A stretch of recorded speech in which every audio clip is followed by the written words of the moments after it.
రంగారెడ్డి జిల్లా Shadnagar police station పరిధిలోని కమ్మదనం గ్రామంలో దారుణం జరిగింది. ప్రముఖ రియల్టర్ కమ్మరి కృష్ణను హత్య చేసి పరారయ్యారు దుండగులు. ఫామ్ హౌస్ లో ఉన్న కృష్ణపై బాబా అనే వ్యక్తితో పాటు మరో ఇద్దరు దుండగులు కత్తితో దాడి చేశారు. ఈ ఘటనలో తీవ్రంగా గాయపడిన కృష్ణను శంషాబాద్ ప్రైవేట్ ఆసుపత్రికి తరలించగా అతను మార్గ మధ్యలోనే చనిపోయాడని చెప్పారు. కుటుంబ సభ్యులు హత్యకు భూ తగాదాలే కారణమని భావిస్తున్నారు. ఘటనా స్థలానికి చేరుకుని కేసు నమోదు చేసి దర్యాప్తు చేస్తున్నారు పోలీసులు.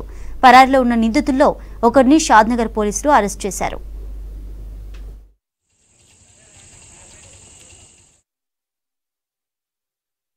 ఈరోజు సుమారు 6:30 సమయంలో మాకు డైలెంట్ కాల్ వచ్చింది. కేకే ఫామ్ సంబంధించిన యజమాని కమ్మరి కృష్ణ గారు ఈ ఎవరో దుండగులు కత్తితోటి తన గొంతు కోశారని చేసి మాకు సమాచారం వస్తాయి.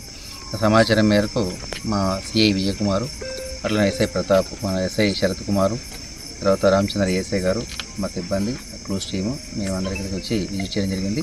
ఇక్కడికి వచ్చినాక పూల్ ఆఫ్ బ్లడ్ అంటే చాలా రక్తం అక్కడ మనకు కనపడింది. సో దీంట్లో మనకు తెలిసిన ప్రాథమిక సమాచారం ఏంటంటే తనకు సంబంధించిన తనతో పాటు ఒక బాడీ గార్డు బాబా అనే వ్యక్తి అతను చంపినట్టు ఇక్కడ ఉన్న సాక్షులు చెప్తున్నారు. ఇంకా ఈ విషయంలో మేము ఇంకా ఫిర్యాదు కూడా తీసుకోవాలి. ఇంకా ఫిర్యాదు తీసుకున్న తర్వాత మనకు రీజన్ ఇంకా తెలియదు, మోటివ్ తెలియదు. సో అవన్నీ కూడా ఇన్వెస్టిగేషన్లో మేము తెలియపరుస్తాము. ఆ ముద్దాయి కోసం కూడా మేము ఒక టీంను పంపించడం జరిగింది.